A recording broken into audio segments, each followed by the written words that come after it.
Like to realistic the last or two cynical? elections. It's So difficult close. to say, but certainly look behind us here. We're outside the White House. We can hear the chants of Obama, Obama. A small crowd, we think, gathering outside the White House. I wonder, Avi Lewis, who's just across the other side of Washington, D.C., whether you can hear them there yet. Not hearing them in the studio yet, but you know, it's clearly a time when almost 2 years of the rhetoric of change is now going to morph into either the reality of change or what? This is what we need to discuss next. We've had issues like the financial crisis that have put policy at least back on the agenda in the final weeks of the race. But as with so many election campaigns, there's been a focus on character and personality. It's crowded out fundamental challenges facing the country. So what we want to do with this panel segment is have a kind of an election night catharsis as we contemplate an Obama victory, talk about some of the issues that were not discussed enough on the campaign trail in the spirit of putting them on the front burner at this moment of epic change. So to do that, I am joined by Lisa Wise, the Executive Director of Center for a New American Dream. Well named for this moment. Thanks Welcome. for having me. Baltimore activist Kevin James, better known as the rapper Son of None. Hi, Kevin. How you doing? And Shahid Buttar, who's a civil rights lawyer and a columnist for the Huffington Post. Hi there. Thanks for having me. That must make you rich. All right.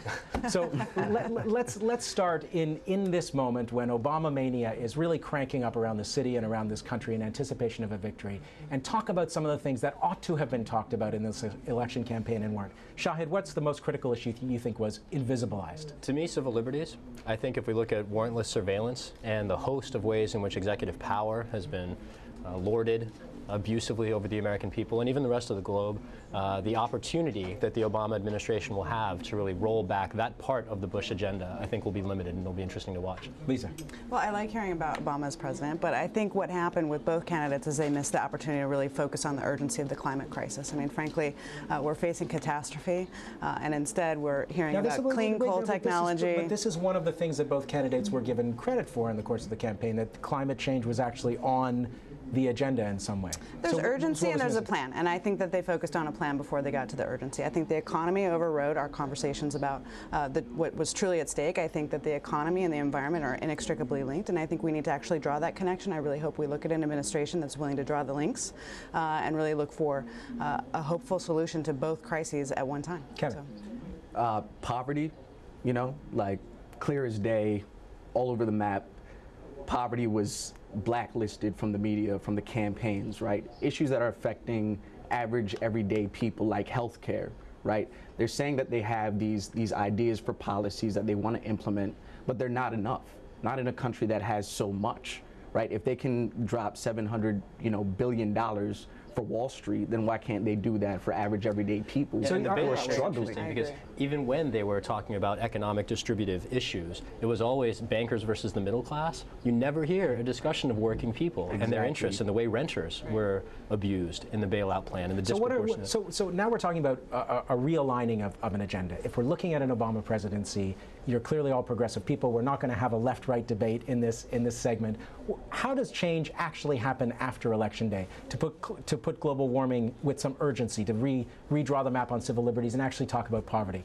What happens next? Well, we have to make the right kind of investments. I mean, we need to look at a bailout for our environment. We need to look at bailout for poverty. We need to look at the right set of issues and prioritize the things that are going to actually create real change right now that we can look forward to. And frankly, it's time for the United States of America to reemerge as a global leader on these issues. And we haven't. We've fallen behind. And I think that's a shame. And I think now we have an opportunity for real change. And I think the opportunity to make those investments really is driven by an alignment among institutions. And so even if the White House changes, with the Supreme Court standing in the way of a progressive agenda, with the moderate consensus in Congress standing in the way, with the entrenched civil service bureaucracy, the Justice Department, for instance, has been eviscerated.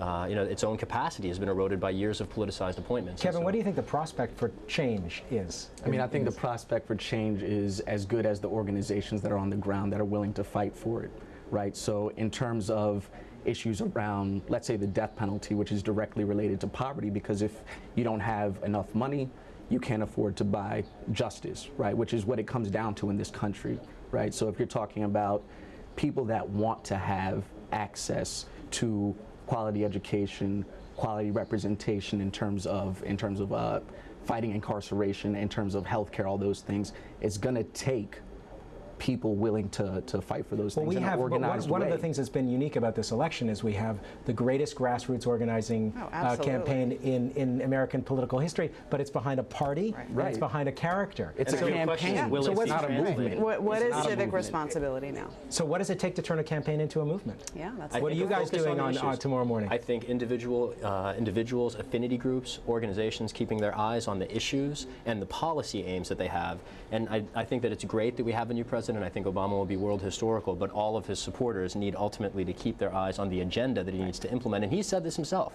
He said throughout the course of the campaign. Has he actually given enough signs to the people supporting him that there needs to be pressure on him from the grassroots? On him and his obstacles. It's pressure on him as well as the institutions that stand in his way. And I think that has been a consistent message of his. The real question is whether or not it will stick. Will people hear it and then stay active? I feel like he's been saying that, but I'm not sure to what extent people on the ground are mobilizing around that. People are mobilizing to the polls, right? But they're not necessarily mobilizing tomorrow, right? There's a group that I work with in Baltimore called Peer to Peer, that coalition of young people in organizations fighting to get money for after-school programs is having an organizing meeting tomorrow.